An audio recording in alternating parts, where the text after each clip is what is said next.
a los profesores César Guevara, Roberto Ruiz y Cito Pérez Sosa por acompañarnos en este conversatorio que hemos titulado La historia de la psicología industrial en Venezuela y en la UCB. Y en nombre de los alumnos del 9º semestre de Psicología Mención Industrial y el 6º semestre, agradecidos y complacidos de su presencia aquí con nosotros y de que puedan compartir esa experiencia que para nosotros es tan bien bonita, y de mano de ustedes son los principales protagonistas de esa época, de ese momento. Darle la bienvenida a esta subescuela, como dijimos allá afuera, a este departamento que ustedes mismos ayudaron a formar. Y Daniela López va a hacer una presentación corta y breve para darle paso luego al profesor Juan Carlos sobre cada uno de nuestros profesores invitados. Por favor, coloquen sus celulares en silencio, o alrededor de las 7 de la noche estaremos haciendo un break por si necesitan ir al baño. Les pedimos que en la medida de lo posible esperen ese tiempo porque estamos grabando los envíos. Y bueno, gracias a ustedes por la asistencia. Vamos a hacer una breve resumen curricular. César Guevara, psicólogo industrial de la Universidad Central de Venezuela, magíster en Psicología Organizacional, Universidad de Londres, estudios de doctorado, Universidad de Manitoba, Canadá, profesor asociado de la Universidad Central de Venezuela. Ha ocupado los siguientes cargos: jefe del Departamento de Psicología Industrial de la UCB por más de 16 años, vicepresidente de Recursos Humanos del Banco Industrial de Venezuela, vicepresidente de Recursos Humanos del Banco República, director de Recursos Humanos de la UCB, gerente de Recursos Humanos del CENIAN, gerente de Recursos Humanos de la SUDEBAN. Ha sido columnista en diversos medios de comunicación y fundador de 4 publicaciones institucionales. Recientemente le fue conferida la Orden al Mérito en el Trabajo en su primera clase, clase 1. Seguimos con Roberto Ruiz. Psicólogo, Universidad Central de Venezuela, decano de la Facultad de Humanidades y Educación, vicerrector académico, presidente del Consejo Nacional Electoral, representante de los rectores europeos ante las universidades latinoamericanas, coordinador de la cátedra UNESCO, representante de las universidades autónomas ante el Consejo Nacional de Universidades, profesor titular y fundador de las misiones de Psicología Organizacional. La primera promoción y la segunda promoción llevan su nombre. Profesor de diferentes materias como por ejemplo Psicología General 1, 2, 3, Psicometría, entre muchos otros. Sisto Pérez Sosa, fundador y CEO de CEDIN Consultores, reconocido experto en entrenamiento y aprendizaje organizacional, asesor en estrategias de cambio organizacional, liderazgo y desarrollo de equipos de alto desempeño, director y productor de videos con fines de entrenamiento, psicólogo egresado de la Universidad Central de Venezuela, maestría en Manpower Studies en la Universidad de Londres, especialización en entrenamiento gerencial CONET, Buenos Aires, graduado con honores como productor, director de televisión de la BBC de Londres, fundador y jefe del Departamento de Psicología Industrial de la Universidad Central de Venezuela y profesor de Desarrollo Organizacional y Entrenamiento y Desarrollo, profesor invitado del posgrado de Recursos Humanos de la Universidad de Guayana. Fue presidente del Colegio de Psicólogos de Venezuela. Lidera el diseño y producción de tecnologías de entrenamiento de alto impacto, ampliamente reconocidas en el mercado del entrenamiento. Master Trainer de los programas de desarrollo de equipos de alto desempeño y de formación de facilitadores en DHS y CAES. Como presidente de CEDIN Consultores, dirige proyectos de consultoría en empresas líderes tanto en Venezuela como en Latinoamérica. Normal, el atrevimiento y no para entrar en calor, por favor, que a mis 3 profesores invitados le brinden un aplauso de bienvenida.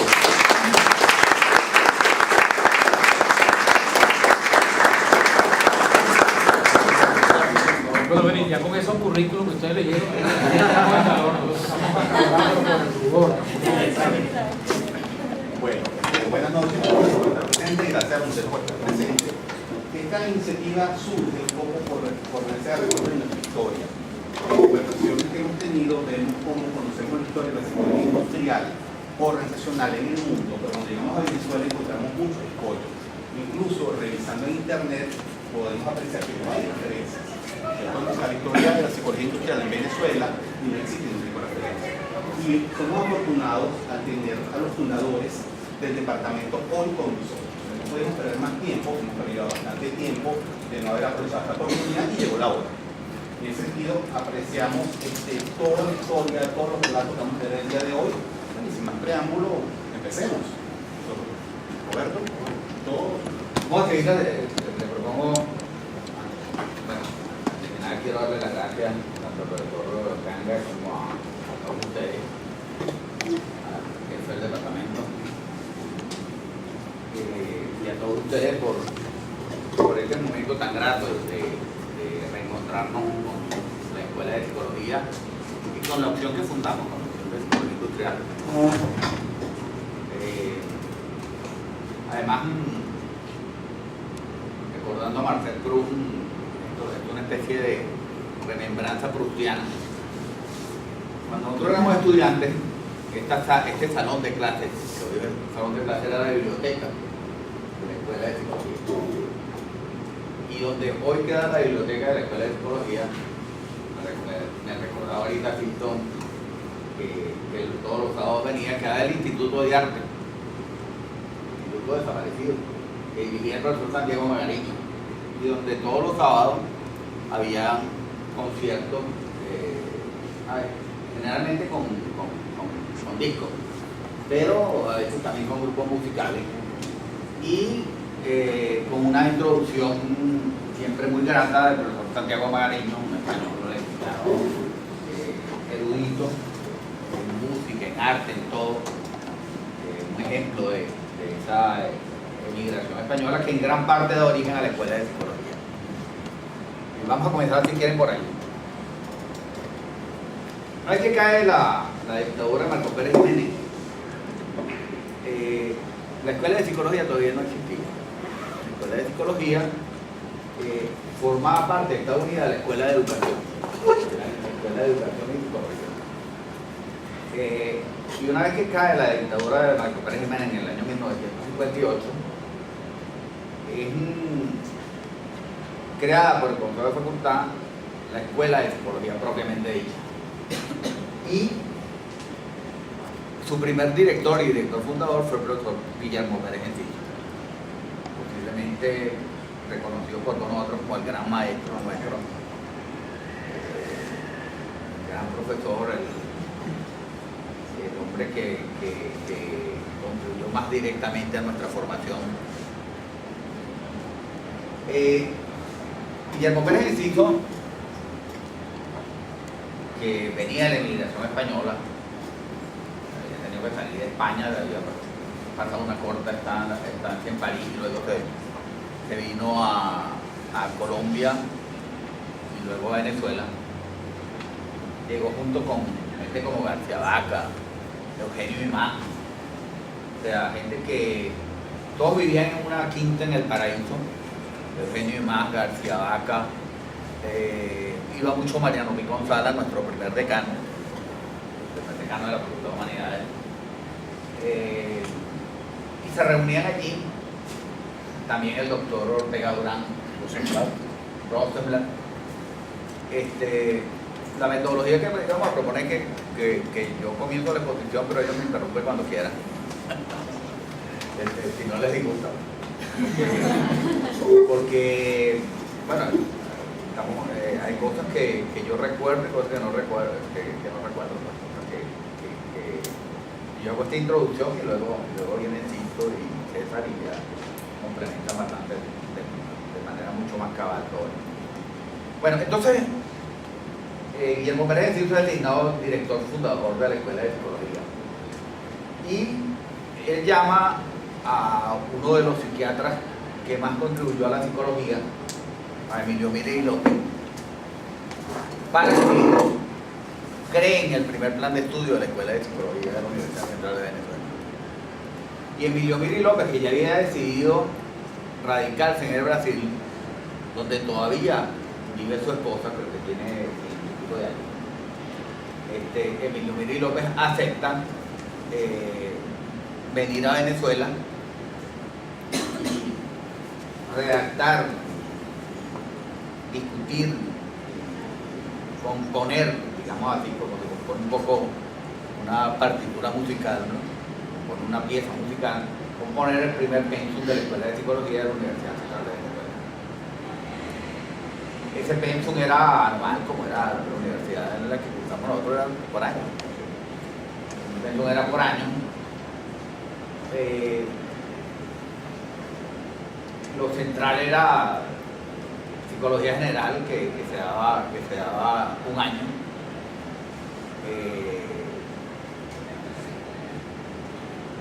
Por supuesto, estadística, en esa época no se daba psicometría, sino teoría y práctica de texto. Teoría y práctica de texto. Yo jefe de cátedra era el doctor Ortega Durán. Y después en las cátedras de personalidad, que dictaba el doctor Mateo Alonso, de psicología escolar, que dictaba la profesora Elena Fierro, de psicología industrial, que dictaba, me recordaba Víctor, el primer profesor fue César Madariaga, y luego el profesor Juan Moretti Garantón, profesor que trabajaba en la Creole, y que a la vez fue por muchos años el profesor de psicología industrial, que era una materia de un año, una materia más de un año. Una cosa, Adelante. quiero contar a ella, porque he visto que el profesor Madariaga, él realmente fue una persona sumamente interesante. Él ya tenía mucha dificultad para hablar, casi balbuceaba cuando daba las clases, me acuerdo. Y lo que era estudiante, como me interesaba el área, yo estaba en el segundo año y en una oportunidad me metí como oyente en sus clases. Y él hablaba más bien, el enfoque era de una psicología del trabajo, pero algo que quiero señalar es que el profesor Madariaga fue el círculo directo de Mustenberg. Mustenberg fue el fundador, se le considera el padre de la psicología industrial. Entonces, de alguna manera, esa influencia estuvo presente en las enseñanzas que impartió el profesor Madariaga. Bueno, ese pensum, que fue el primer pensum y que en realidad rigió hasta el año 68. Después hubo un pensum, cuando el Mundo Chinión fue director, que tuvo una corta vida, una vida de menos de un año, porque vino la renovación académica e instauró el pensum por el que ustedes cursan, pues el pensum que ustedes cursan nace con la renovación académica. Existe un declaratorio, Eduardo. Adelante. Es que, para que no haya confusión en eso. Cuando dice Roberto que el pensum psicología industrial era un año, lo que quiere decir, y recuérdame si estoy yo lo cierto o no, es lo siguiente: en el quinto año se daban 4 asignaturas que nosotros llamamos asignaturas aplicadas, en las cuales estaba psicología escolar, psicología clínica, psicología industrial y orientación. Esas eran las 4 asignaturas del quinto año. No recuerdo si había otra, pero esas eran las que por supuesto recuerdo porque eran las aplicadas, ¿no? Entonces allí era donde aparecía psicología. ¿Así es? Como ustedes ven, ese pensum fue conocido como el pensum que formaba psicólogos, que es no es buen castellano, psicólogos generalistas.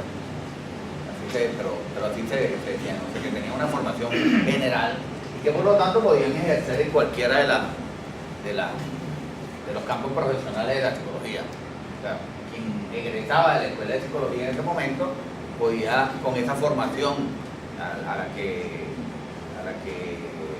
aludió César Guevara, de un año de psicología industrial, un año de psicología escolar, un año de psicología clínica, un año de orientación profesional, que es lo que hoy se llama asesoramiento psicológico.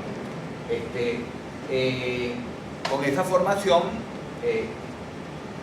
se ejercía en cualquiera de las áreas donde se consiguiese trabajo. O si no donde se consiguiese trabajo, donde la vocación pues del egresado lo había orientado, lo que más le gustaba. A uno le gustaba más clínica, a otro le gustaba más industrial, a otro le gustaba más escolar, y a otro le gustaba más orientación y así sucesivamente. Pero era eso, un pensum que formaba un psicólogo generalista. Era un pensum además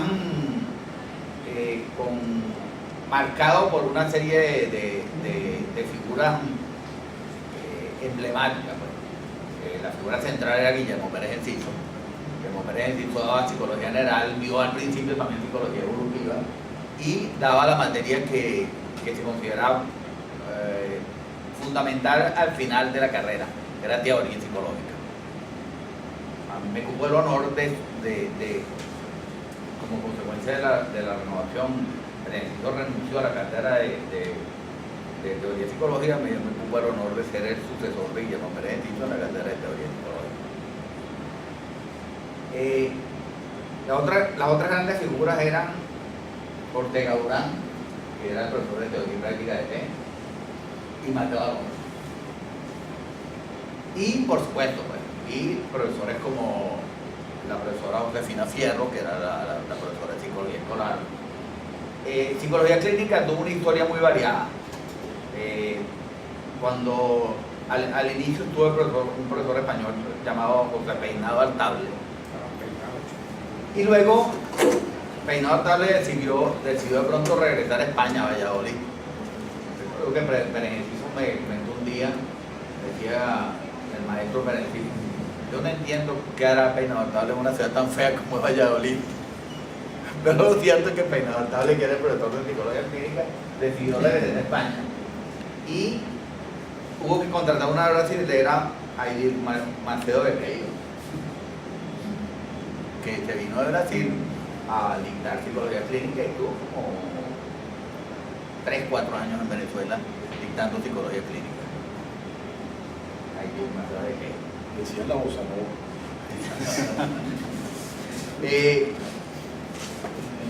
Psicología industrial lo dictaba Juan Moretti Garantón, y por muchos años lo dictó Juan Moretti Garantón, y asesoramiento, orientación, Margarita Doble. Eran los profesores de las materias que se llamaban aplicadas. Y eran personajes pues muy respetados, muy bien formados.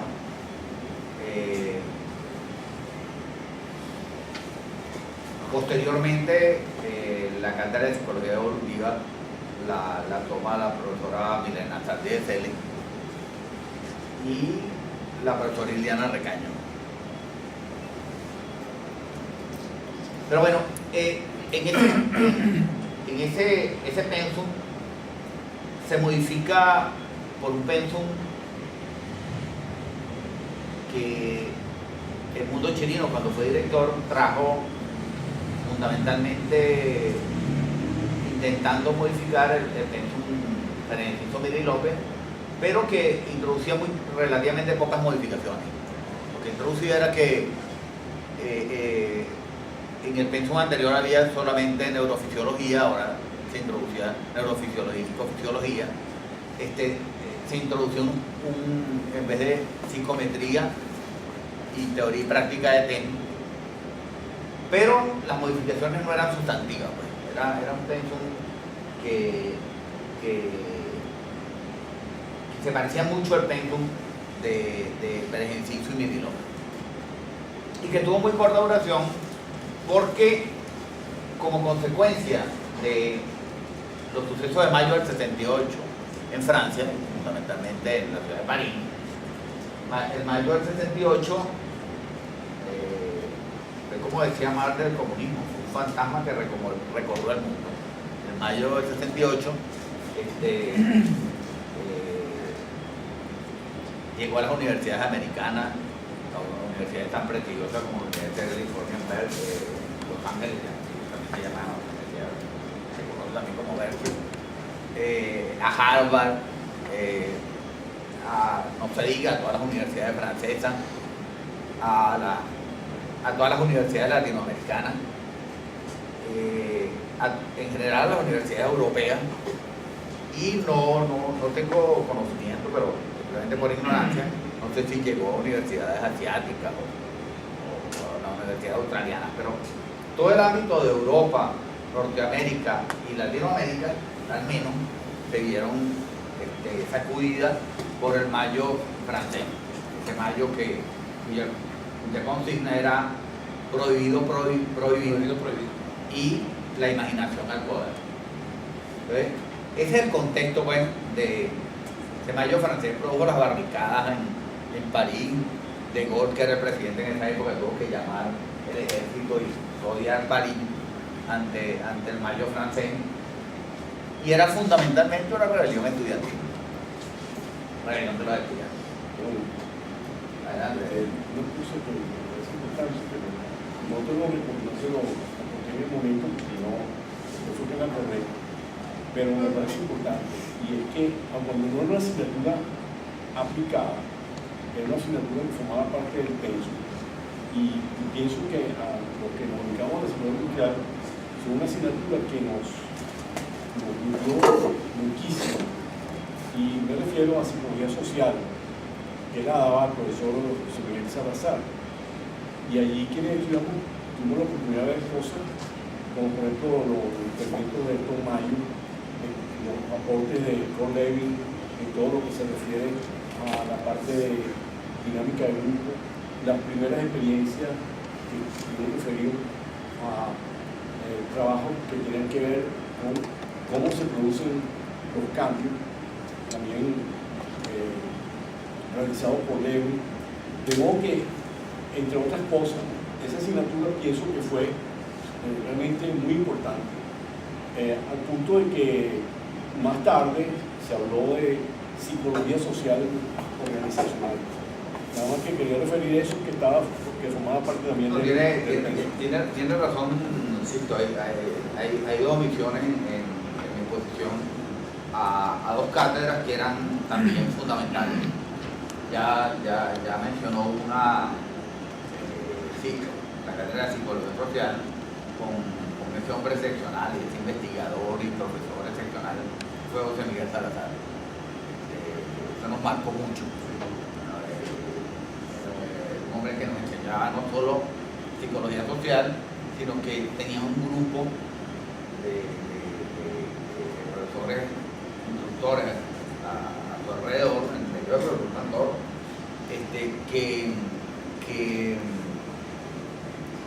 que lo apoyaban mucho, y entonces así como Perentino nos inició en las teorías psicológicas. Perentino era un magnífico expositor de las teorías psicológicas para ese momento de mayor vigencia. Quien nos iniciaba en la investigación era José Miguel Salazar. No solamente a través de la cátedra de psicología social, sino otra cátedra que era fundamental, que era la cátedra de psicología experimental, donde también estaba José Miguel, y luego se incorporaron personas como Henry Casal, Eduardo Santoro, los nombres que recuerdo, Marina Gorodeski, los nombres así que recuerdo. Pero bueno, llega el mayo francés y su repercusión en Venezuela en la renovación académica.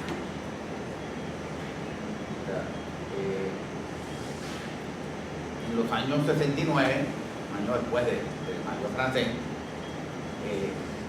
la Universidad Central de Venezuela se ve convulsionada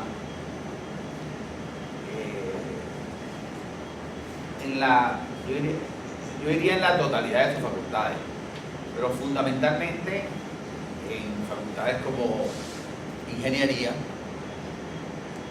arquitectura, ciencias económicas y sociales, humanidades, y mucho menos en las facultades como medicina, ciencia, farmacia, odontología, mucho menos en estas facultades, muchísimo menos. También en las facultades de Maracay, de veterinaria y de agronomía, el movimiento de renovación fue fuerte, pero digamos que el movimiento de renovación se concentró en 4 facultades: ingeniería, arquitectura, ciencia económica y social y humanidades.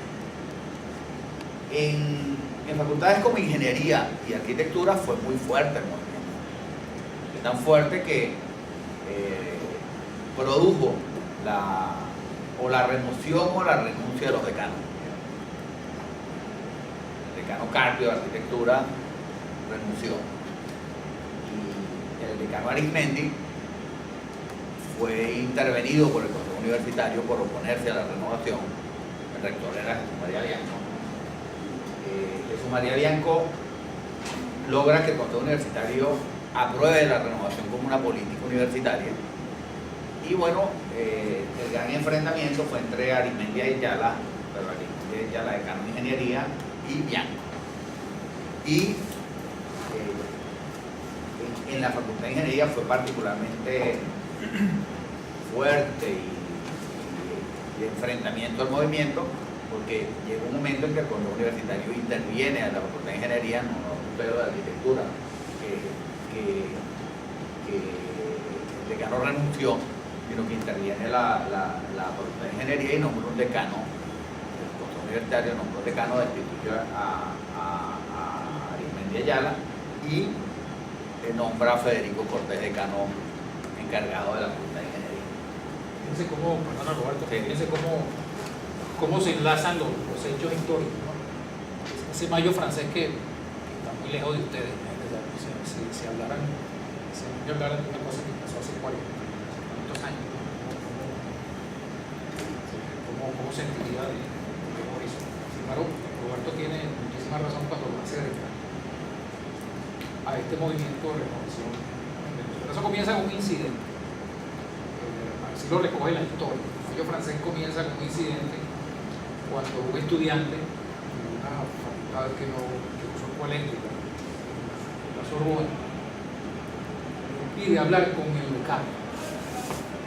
Entonces sucedió que el decano, que era un personaje universitario y inaccesible, le niega al estudiante su posibilidad de conversar con él, y comienza por ese simple incidente un barullo extraordinario que por supuesto tenía cosas mucho más profundas afincadas.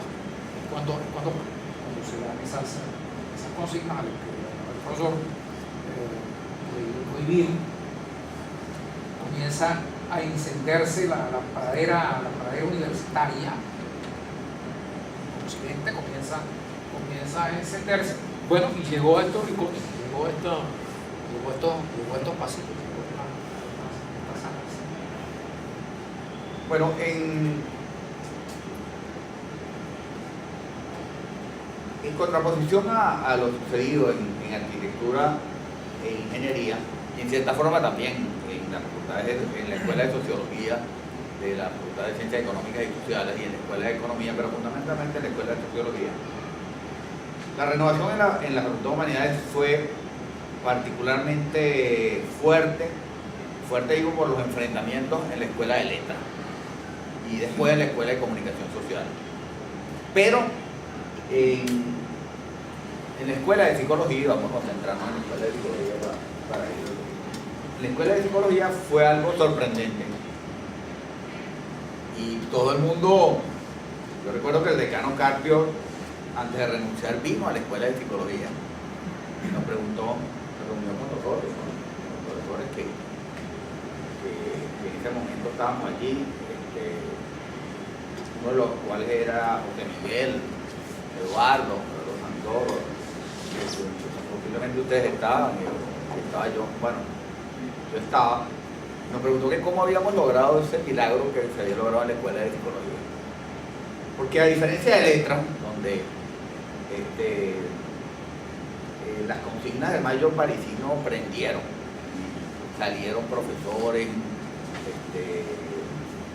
un enfrentamiento muy grande entre dos concepciones de la literatura como creación, la literatura fundamentalmente como crítica literaria. Ese fue el gran enfrentamiento. En comunicación social fue más un problema de intentar modernizar la Escuela de Comunicación Social, que era fundamentalmente una escuela de periodismo impreso, transformarla en una escuela donde se dice televisión, todo lo que cubre hoy esto que denominamos los medios de comunicación. Por supuesto, en ese momento no existía internet, no existían los celulares, en ese momento no existían los BlackBerry, etc.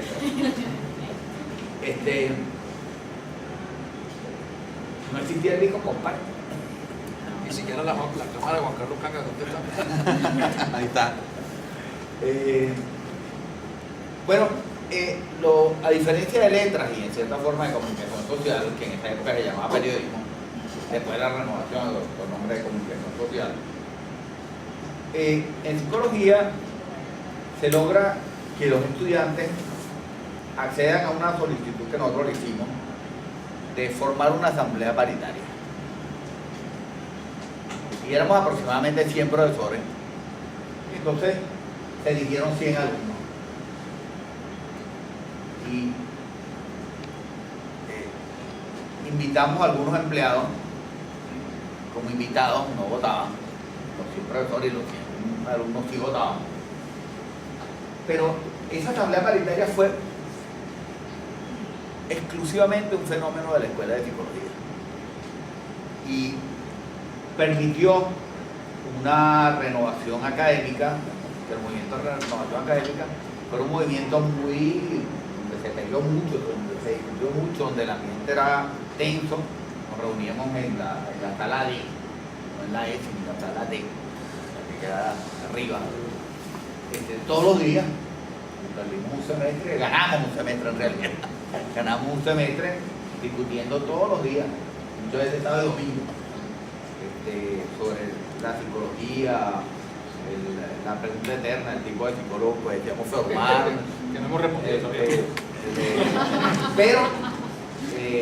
Pero comenzaron muy pronto a verse conclusiones. Y nunca hubo el clima de enfrentamiento que caracterizó a la Facultad de Ingeniería, o sea, de enfrentamiento ya de insultos, de pedir renuncia a profesores, de excluir profesores de las escuelas, de un enfrentamiento casi corporal incluso, pues casi violento, físico. Eso no lo hubo en la Escuela de Psicología. La Escuela de Psicología se caracterizó porque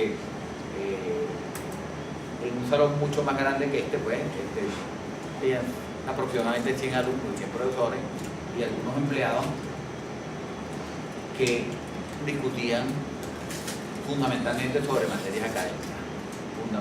Fundamentalmente, llegó un momento en que fundamentalmente sobre el nuevo pensum de la Escuela de Psicología. Esto, en mi opinión, es bastante positivo, porque fue un pensum que salió del consenso entre profesores y estudiantes. Y algo que, sin subestimar a los empleados, pero que lo cito porque tiene actualidad, se demostró, nosotros invitamos a los empleados, y hubo un momento en que los empleados se retiraron, porque se dieron cuenta que en materia académica los empleados no tienen nada que decir. Por eso esa reforma de la ley de universidades, de la ley de educación, donde se incorporan a los empleados de los obreros con igual categoría que los profesores y los estudiantes, es totalmente errada. La renovación demostró hasta la saciedad que, excepto en materia administrativa, donde tienen mucho que decir los empleados, en materia académica los empleados y los obreros no tienen nada que opinar. Y que esa definición vigente todavía hoy en la actual ley de universidades, que la universidad es una comunidad de profesores y estudiantes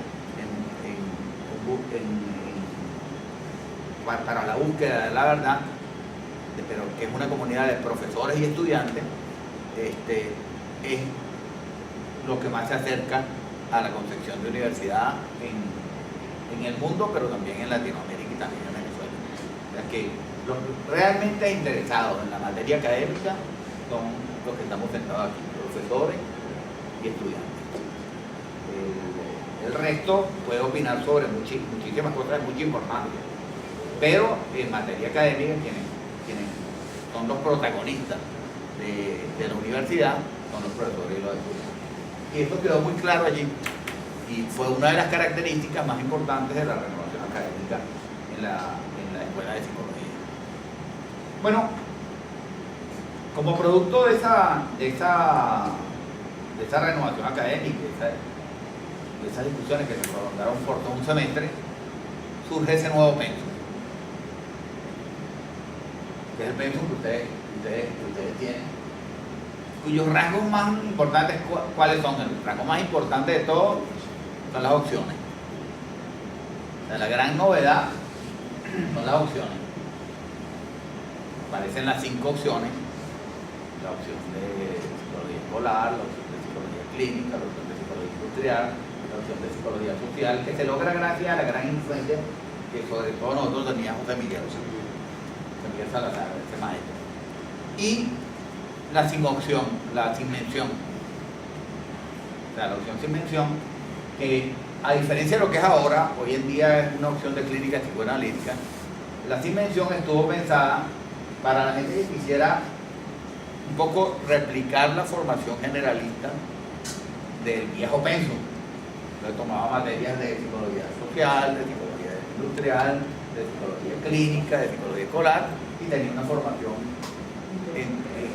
en todas las 4 opciones, pues, en todas las 4 opciones de asesoramiento psicológico, escolar, clínica, social e industrial. Y esa era la idea de que de la sin mención, pues, la opción sin mención. Simplemente que el título no diera mención psicología industrial, tampoco dijera opción sin mención, sino psicólogo, licenciado en psicología. Esa era la idea. O sea que yo siempre digo que es curioso que de manera muy racional la escuela de psicología, a diferencia de otras escuelas de la universidad, lo que intentó, en vez de ser una rebelión contra la sociedad capitalista del momento, ¿no?, fue responder a las necesidades del mercado. Fue responder a las necesidades del mercado. Recuerden que para ese momento no existían posgrados en Tecnología y Humanidades.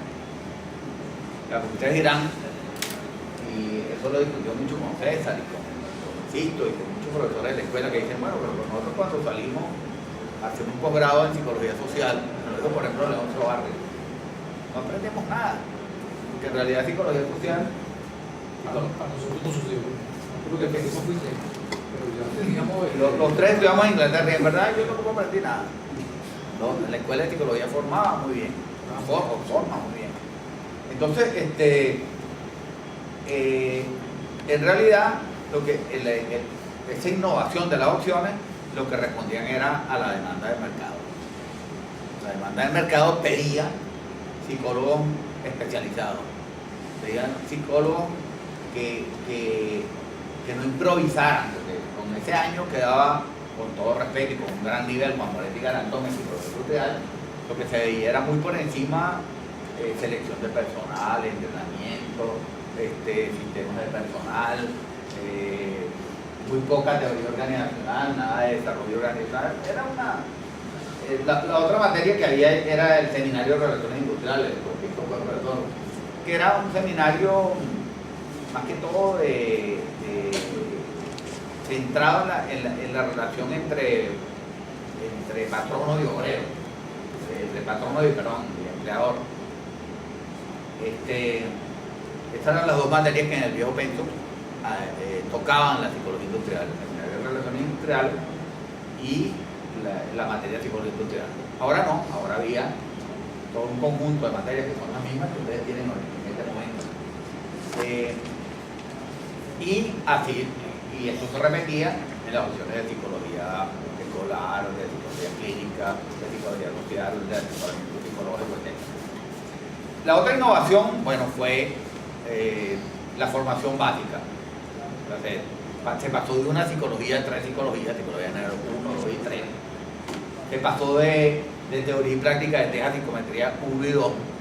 Y entonces se dejó para las opciones los instrumentos psicométricos, pensando que los instrumentos psicométricos deberían ser específicos para cada opción. Que no sé si eso, mientras yo fui profesor de la opción de psicología industrial, eso no lo logramos en realidad, porque eran los viejos profesores de teoría y práctica de TEN que les daban la materia de instrumentos psicométricos. No sé si esto está superado. Pero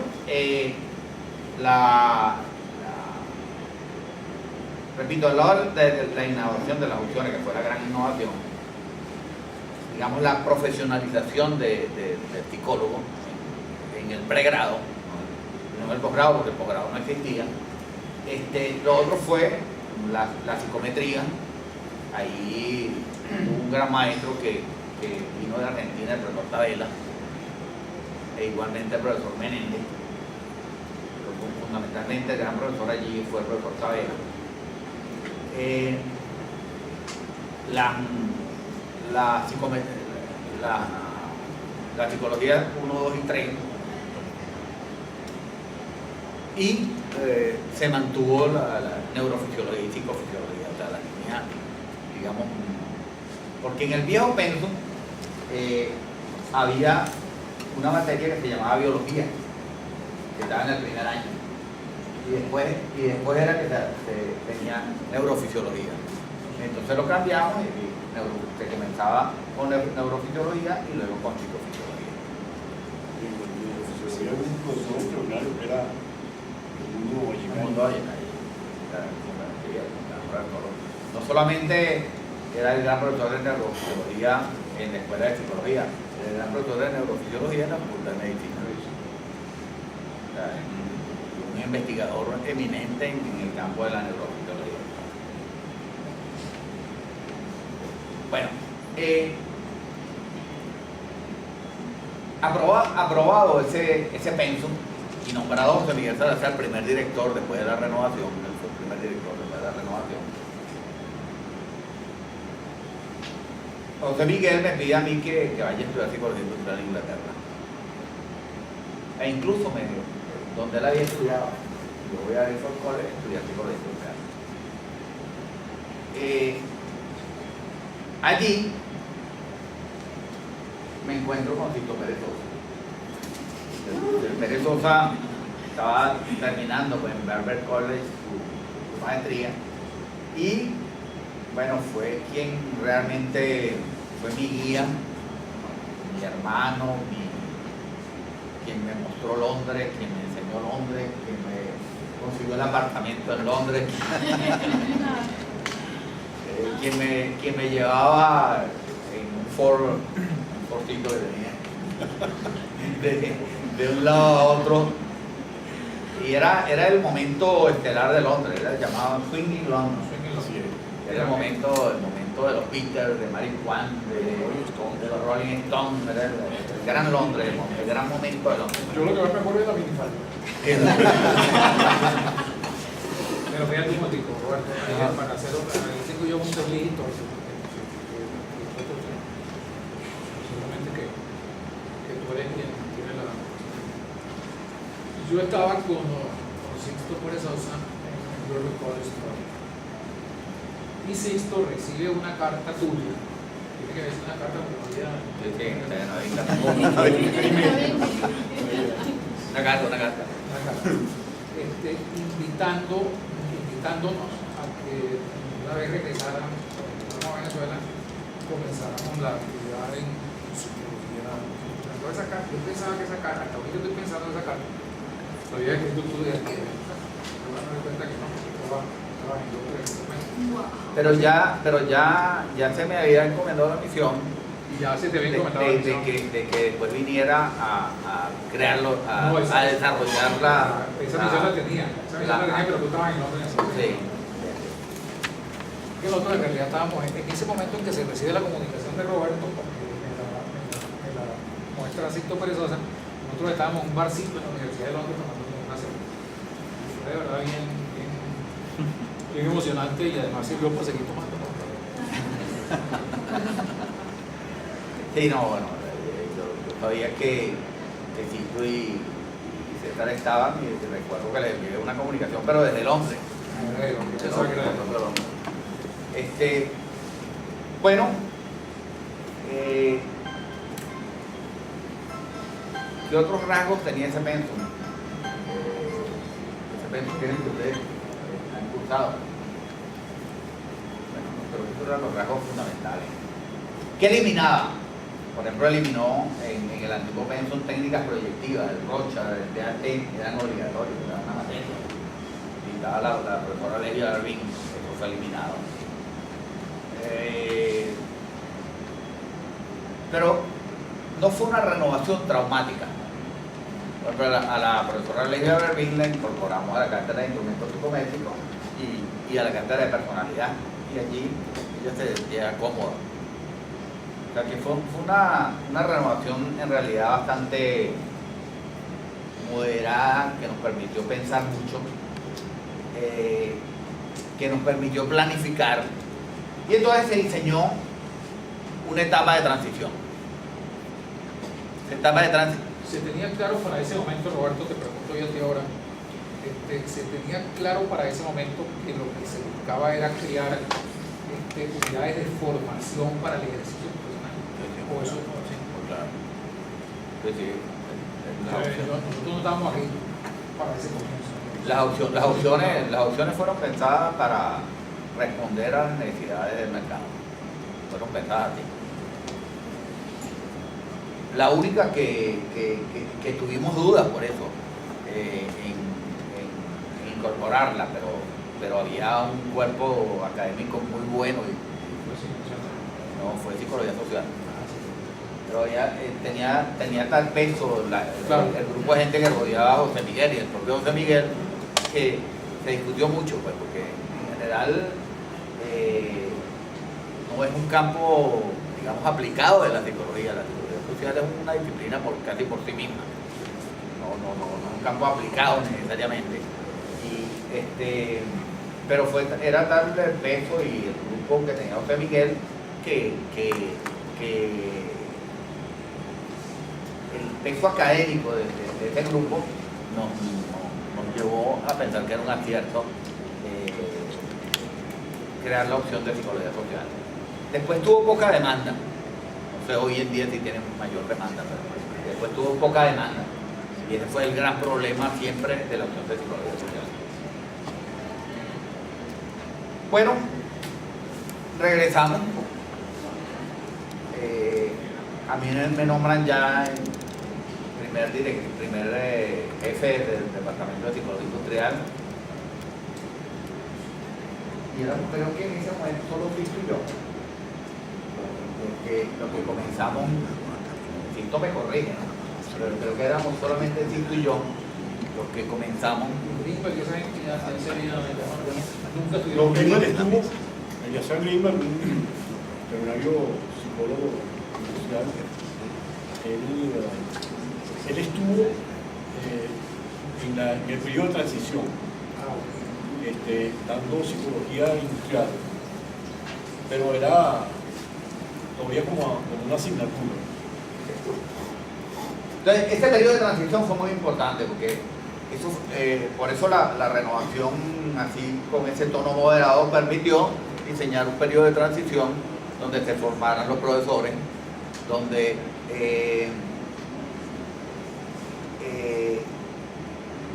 se hicieran las equivalencias de los que se acogían al nuevo pensum o los que querían permanecer en el viejo pensum y obtener el título de licenciado en psicología como el mío, que yo pertenezco, por supuesto, los tres pertenecemos al viejo pensum, un penecito, mira, o quienes, un grupo bastante grande que dijo no, yo prefiero, y perdían a veces un año o 2 semestres, yo prefiero acogerme a nuevo pensum y simple y llanamente me graduó de psicólogo industrial, escolar, etcétera, licenciado en psicología, mención psicología industrial, psicología escolar, psicología clínica. Es que Roberto no mencionaba que el pensum, la orientación que tiene actualmente la escuela se formó en la renovación con una asamblea muy grande, las personas, no hay 200 personas. Ustedes saben lo difícil que es lograr un acuerdo entre 200 personas. en esa época no teníamos tecnología para el manejo de grupos grandes, pero hoy en día eso lo puede hacer con relativa facilidad, pero en esa época no teníamos esa herramienta. Y sin embargo es sorprendente que las decisiones en una altísima frecuencia fueron consensuadas, producto de debates en donde la gente se respetaba, nadie interrumpía, y yo diría que fue realmente un modelo muy difícil, porque imagínense el tiempo que duraba una reunión de la asamblea, que consumía el tiempo que consumían para llegar a una decisión, pero lo importante es que se logró y fue, yo diría que absolutamente consensuado. Sí, fue unánime, el plan de estudio fue aprobado por unanimidad. Debe ver mucho lo que señalaba Roberto, que la representación era paritaria. Y el hecho de que la representación era paritaria no creaba problemas con los profesores, porque estábamos todos, pero sí creaba problemas con los alumnos, que tenían que consultar constantemente a la asamblea de alumnos las decisiones que ellos iban a tomar. O sea, que fue un mecanismo muy bello, un mecanismo muy democrático, que los estudiantes a veces nos decían, por eso es que duramos todo un semestre en esto, porque los estudiantes a veces nos decían, bueno, sí, pero para tomar la decisión de que vamos a crear la opción de psicología social, para poner un ejemplo que no recuerdo si fue así, bueno, vamos a consultar a los estudiantes, y entonces venían y hacían su asamblea estudiantil donde convocaban a todos los estudiantes y eran bastante numerosas, y entonces consultaban, discutían entre ellos sin participación de profesora, digamos que el estamento estudiantil consultaba a todos los estudiantes y llevaba su posición a la asamblea paritaria, que se reunía generalmente en las tardes. ¿Tú dices cuánto tiempo duró? Un semestre. Todo un semestre. Un semestre. Entonces se logró ese cambio de pensum. ¿Cuántos estudiantes tiempo había? tenemos nosotros tratando de cambiar el pensum del último pensum al pensum bien? Ricardo. Yo sé que yo todavía estaba activo cuando Miriam Dembo presidía la comisión de cambio de pensum. Que no se ha podido. No he podido. ¿Cuántos estudiantes habían en la época, profesor? Es una pregunta bien interesante. Cuando nosotros estudiamos psicología, la escuela era muy pequeña, bastante pequeña. Pero si algo hay que reconocerle a la democracia, a los 40 años de democracia, la democracia que se inicia con Borja Carvajal, Rómulo Betancourt, Raúl León, es que en realidad llevaron la enseñanza primaria y secundaria a todas partes. Entonces hubo una explosión de bachilleres, y en esa época lo que existían eran la Universidad de Carabobo, la Universidad del Zulia, que había sido cerrada por la dictadura y sin embargo fue reabierta, la Universidad de los Andes, la Universidad Central de Venezuela, la Universidad de Santa María y la Universidad Católica. Esa era una universidad que existían otras. Después, posteriormente, se creó la Universidad de Oriente, con el primer rector fue Luis Manuel Peñalver, y se le dio el carácter autónomo. Pero esas eran las universidades que existían. Entonces, aún con el viejo pensum, vino una explosión y una presión sobre la Universidad Central. Y esa explosión y esa presión sobre la Universidad Central nos obligó, no teníamos en esa época mecanismos de selección, porque todo el que, como era relativamente pequeño el número de aspirantes para cursar, porque durante la dictadura era relativamente pequeño el número de personas que se graduaban de bachiller. Entonces, de pronto, cuando pasan los primeros 10 años de democracia, el número de bachilleres que surgen de los liceos que se habían creado, producto de la enseñanza casi total, no total, pero un número muy grande de enseñanza primaria, pero la secundaria también se masifica, y el número de bachilleres que aspiran a acceder tanto a la Universidad de los Andes como a la Universidad de Oriente, de Zulia, la Universidad de Carabobo y la Universidad Central que eran las universidades públicas, era muy grande. Y también era grande el número de estudiantes que aspiraban a ingresar en la Santa María, que no era esa universidad que es ahora, que tenía 18.000, que tiene 18.000 estudiantes en Derecho. Era una universidad pequeña, dirigida por doña Lola Fuenmayor, y era una universidad bastante, yo no digo que la de hoy no sea buena, pero no era esa universidad masificada, de producción masiva profesional. Y la Católica era, como siempre ha sido, una magnífica universidad. Ya tenía su escuela de psicología y siempre existió una rivalidad que hoy creo que ya no existe. Después de la renovación no existió. Siempre existió una rivalidad entre la escuela de psicología de la Central y la escuela de psicología de la Universidad Católica Andrés. Entonces, en los últimos años, esa rivalidad desapareció bastante. Se llegó a hacer enfrentamiento. Pero siempre había sus beneficios, sus comparaciones.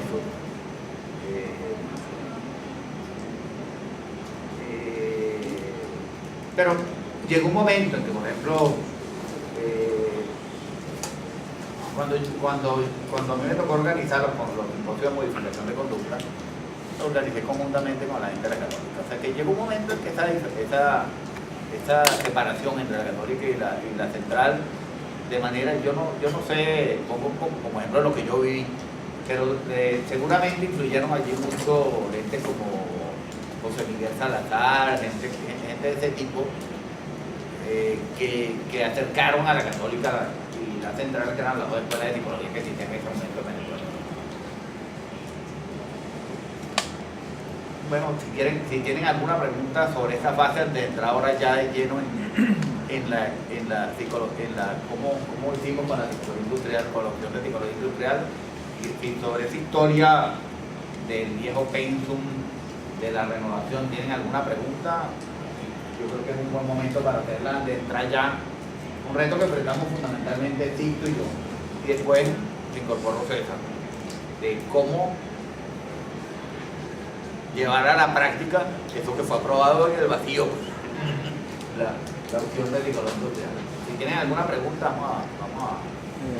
¿Cuáles eran las tendencias predominantes cuando ustedes estudiaron, hicieron posgrados en Inglaterra, en psicología industrial particularmente?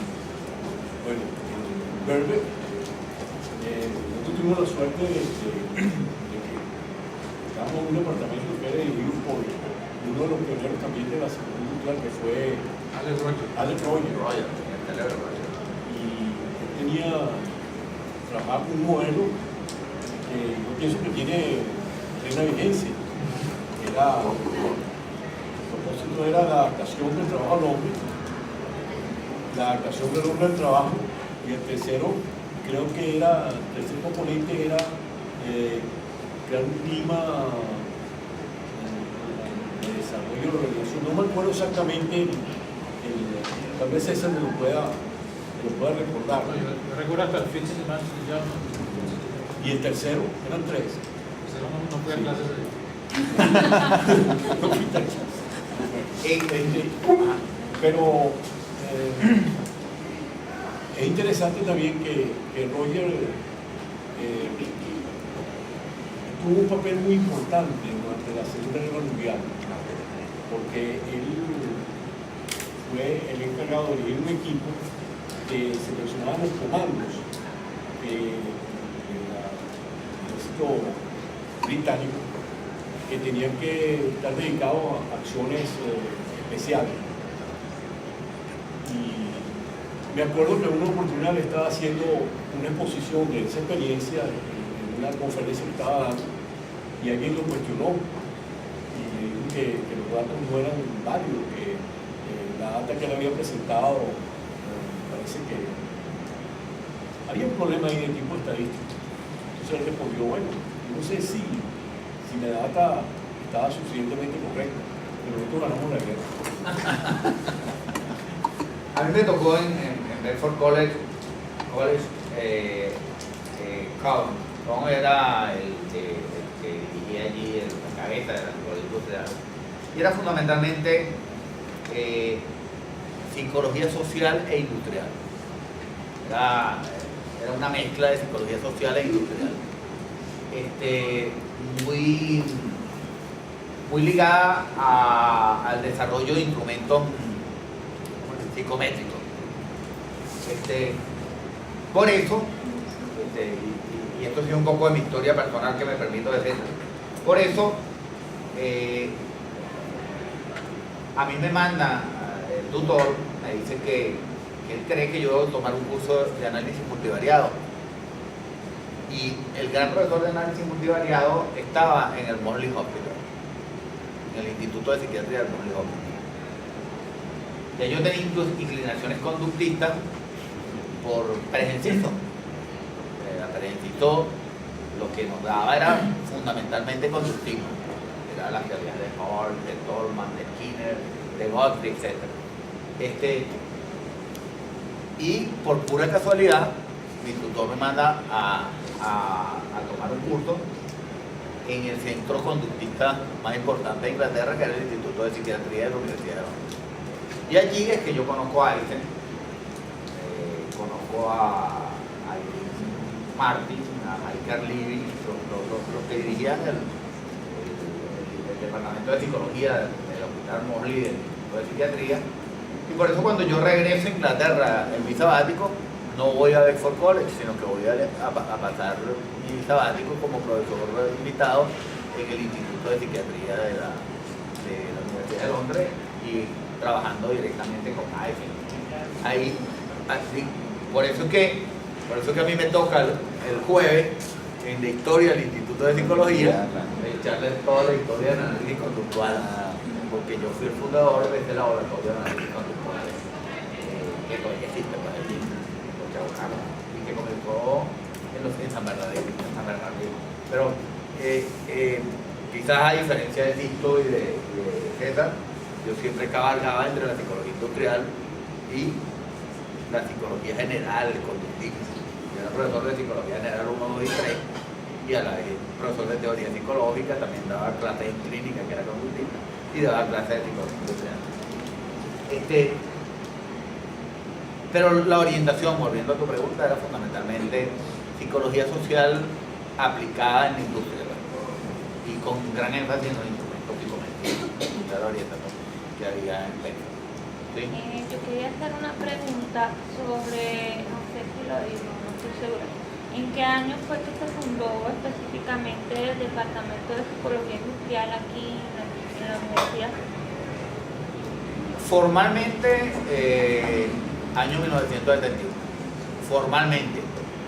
Si tomamos en cuenta cuando Tito y yo comenzamos a trabajar, pues ya en poner en práctica el método. Si quieren una fecha de aprobación aún más formal, el Departamento de Psicología Industrial en el papel comienza cuando se aprueba el pensum. Cuando el Consejo Universitario de la Universidad Central aprueba el nuevo pensum, ese pensum que ustedes todavía mantienen,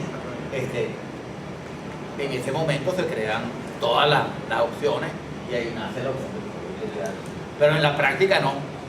En la práctica viene ese periodo de transición muy sabio que para que llegara a las opciones tenían que pasar mínimo 3 años. Claro. Mínimo. Porque las opciones estaban al final. Primero venía el ciclo básico. Entonces, teníamos 3 años para formar la gente. Esa es la sabiduría de haber hecho una cosa racional, moderada, pensada, donde no hubo atropellos a la gente. No es que yo diga que yo admiro mucho la renovación de la Escuela de Letras, me parece que es muy buena para la Escuela de Letras, pero el espíritu que se vivió en la Escuela de Psicología fue ejemplar en cuanto a actitud, en cuanto a colaboración, en cuanto a diálogo productivo, en cuanto a enfrentamientos fundamentalmente conceptuales y nunca personales, cuanto al respeto a la dignidad humana de los profesores que necesariamente algunos quedaron fuera. Algunos quedaron fuera. Por el movimiento de renovación en psicología, porque se eliminaron materias. Entonces, Pero sí fue 71. pero formalmente la opción comienza en el año 1971. La profesora Miriam Dembo, ¿qué papel juega en todo este diseño del pensum y este nuevo, en especial de industrial? Miriam tenía una... O sea, la historia de Miriam yo la conozco muy bien porque Miriam trabaja en la móvil. Ella era la psicóloga de la móvil, la jefe, digamos, del departamento de selección de la móvil. Y fundamentalmente se encargaba de los becarios. Los becarios que enviaba a la móvil para formar la industria petrolera. Era una industria petrolera muy fuerte.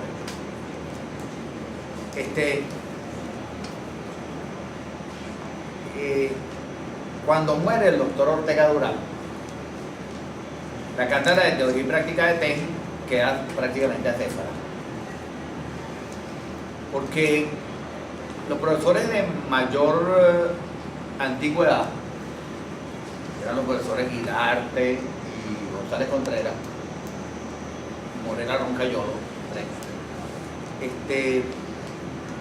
toda su vida habían sido profesores fundamentalmente de enseñanza práctica de los técnicos, de enseñar el WAI, el WIF, el TDA, esa era su formación.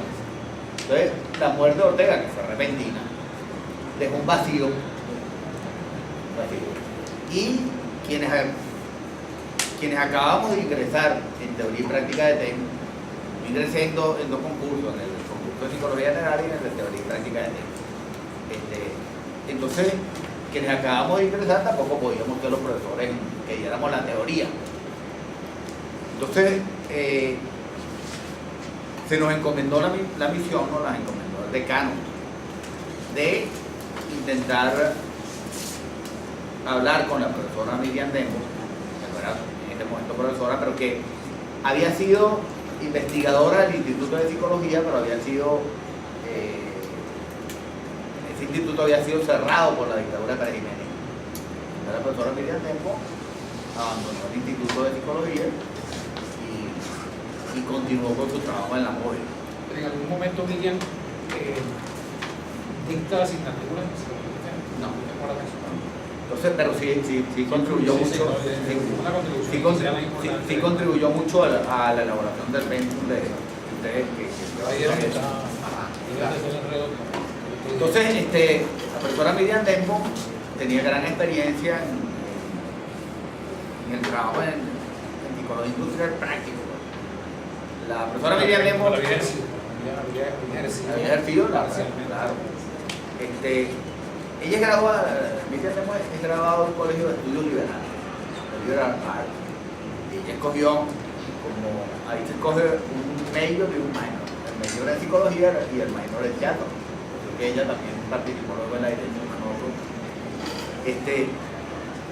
Y su maestro fue un profesor que en el Fondo de Cultura Económica, un profesor inclinado a la que está, Werner Wolf, fue uno de sus maestros, ahí en Bar College, que estaba en Madrid. Entonces Miriam, cuando regresa, se incorpora a la móvil y aprende mucho de psicología industrial. No recuerdo, ella aprendió mucho de un psicólogo norteamericano que también trabajaba en la móvil, no recuerdo el nombre. Nunca vino a la universidad, era el psicólogo.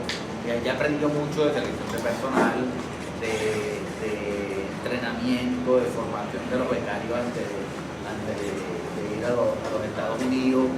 Y nos ayudó mucho en el diseño del pensum de psicología industrial en específico. Pero hasta donde yo recuerdo, Miriam no dio clases. Miriam, entonces la convencimos, fuimos Julian Penford y yo, a que fuera la jefe de carrera de teoría y práctica de TEN.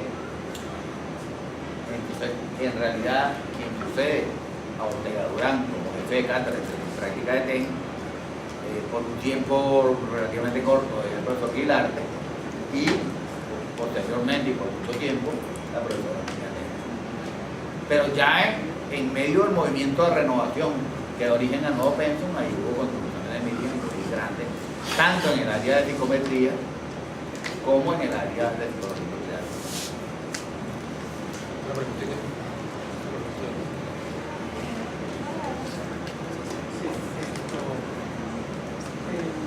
En sus inicios, la psicología industrial, cuando hace su lanzamiento al mundo organizacional, ¿cuáles son los primeros problemas que debió resolver? Por ejemplo, en Estados Unidos se abocaron a la selección del personal. Aquí, ¿cuál fue el mayor requerimiento que hubo en el mundo organizacional y la aceptación que tuvo en el mercado? Fue la misma. La misma. Te digo con toda seguridad que fue la misma. Si los primeros empleadores que requieren psicólogos de esta escuela fue para selección de personal, fundamental. Eso fue lo que nos dio la entrada a nosotros en la organización. Con el tiempo eso se hizo tan importante que durante muchísimo tiempo los avisos de prensa para reclutamiento de psicólogos específicamente se ponía psicólogos industriales. Específicamente, eso duró muchísimos años. Creo que después hubo alguien se sintió por ahí que no debía ser así y eso al colegio de psicólogos. Pero era selección de personas. Sí, la selección de personal era lo básico. Y en segundo lugar, un poquito más adelante, comienza adiestramiento como algo importante para el empleador que nosotros podíamos cobrar. Ahí Sixto puede contar un poco su historia, porque lo interesante del adiestramiento y del entrenamiento, donde Sixto fue, yo creo que el pionero aquí en Venezuela, es que todavía creo que, bueno, ya hice esa versión, de hecho, pero lo importante es que todo lo que se hacía en adiestramiento era descontable de... Bueno, que tú lo viste. algo muy importante.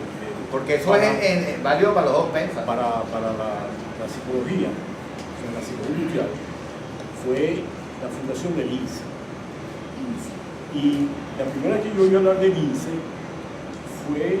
¿Se acuerdan lo que es el ISA? Instituto Nacional de Capacitación Educativa. La primera que yo oí hablar del INSE fue... la primera persona que le oí hablar del INSE fue el profesor Pérez Inciso, quien en una clase, él abrió un periódico donde estaba en las páginas centrales un reportaje de un organismo que se iba a crear y era un bosquejo, una descripción de lo que iba a ser el INSE. Entonces él dijo que estaba muy contento por eso, pues consideraba que eso iba a ser una fuente de trabajo para los psicólogos.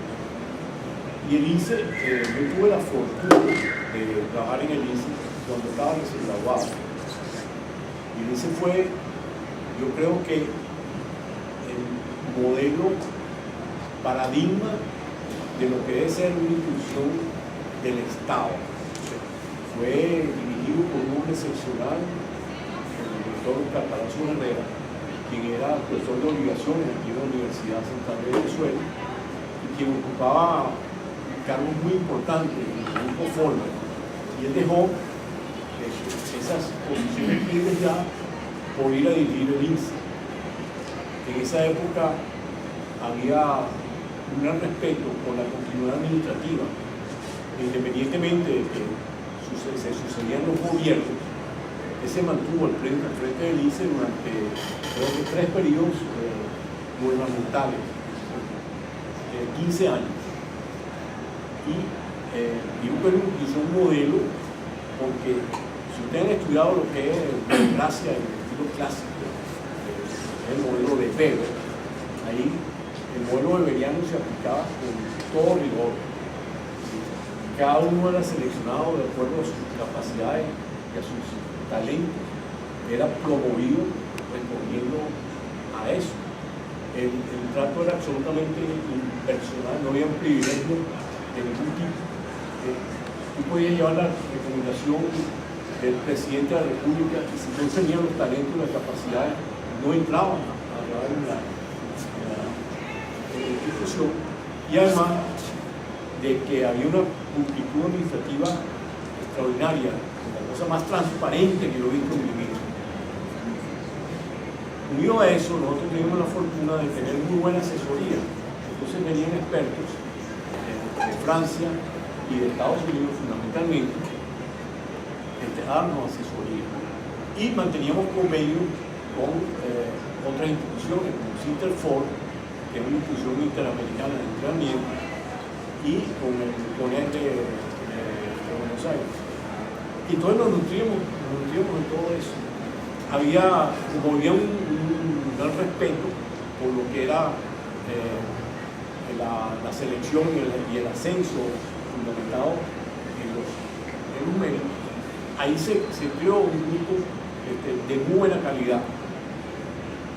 Si algo nos podemos sentir orgullosos fue de la creación del Sistema Nacional de Aprendizaje, que me acuerdo una charla que nos dio Oscar Palacio Herrera, donde nos hablaba de las cifras de educación, las cifras demográficas del país, cuántos jóvenes había, cuántos ingresaban a la universidad y cuántos no tenían acceso a la universidad, y cómo él soñaba con que el programa de aprendizaje era una respuesta para satisfacer las necesidades de formación de esos jóvenes que no tenían acceso ni a los liceos ni a las universidades, y cómo era tal vez la mejor estrategia para combatir o para prevenir la delincuencia.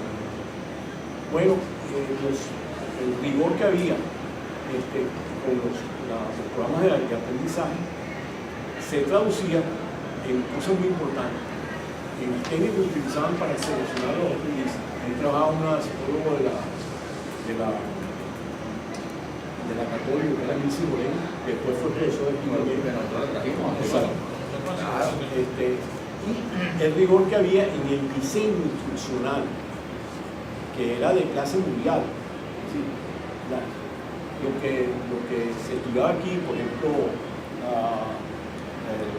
el modelo de Gagné,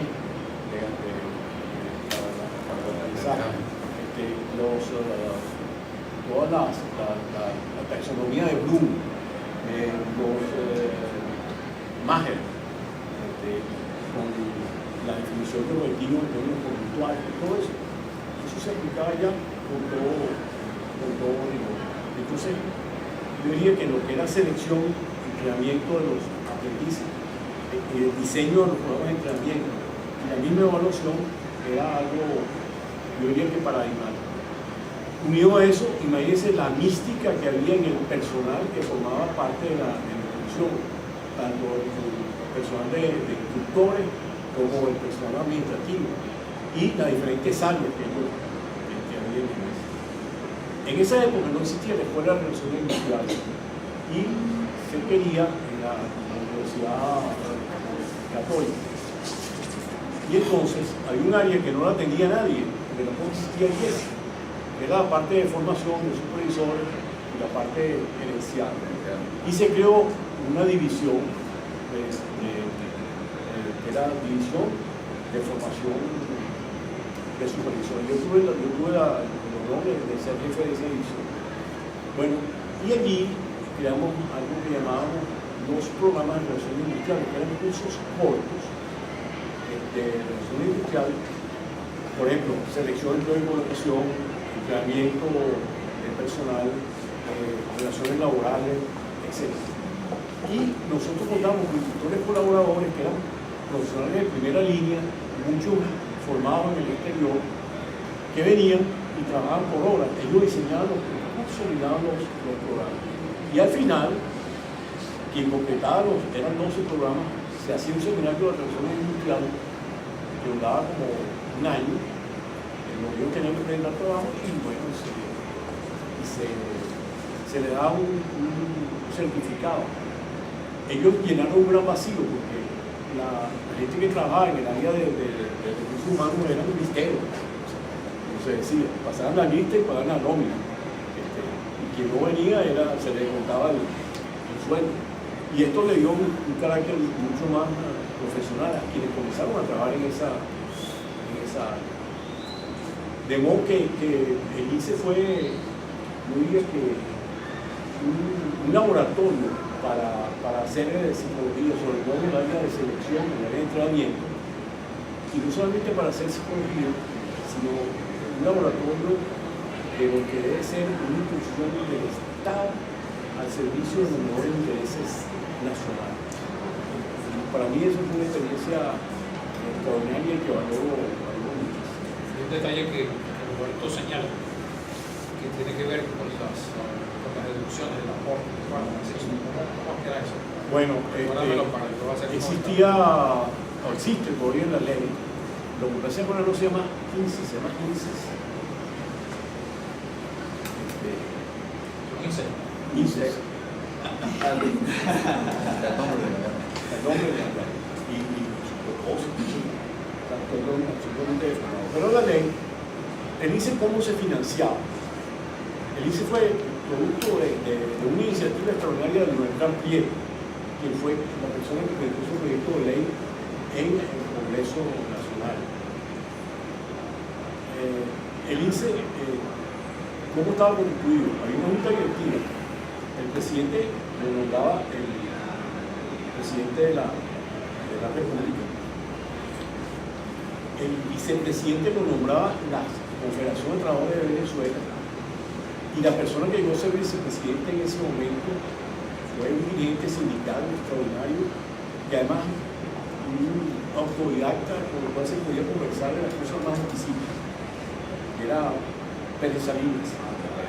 Y el secretario general, que era nombrado también por el presidente de la República.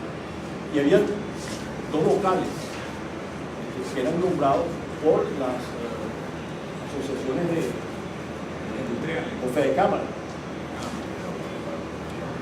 El sector patronal.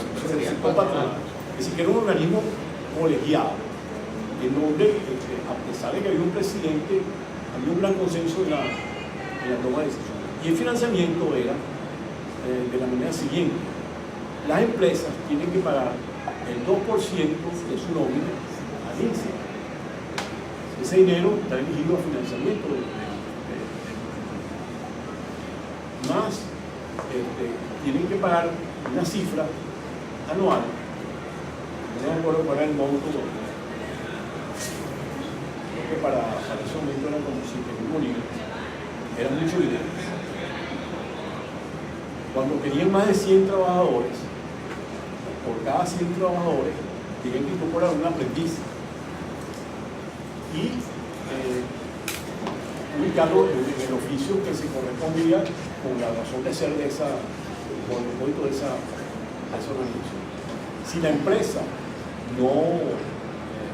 empresa incorporaba el aprendiz, no pagaba. Del mismo modo, si la empresa decidía hacer un programa de entrenamiento, podía deducir de sus aportes del INSEE el costo de ese programa de entrenamiento.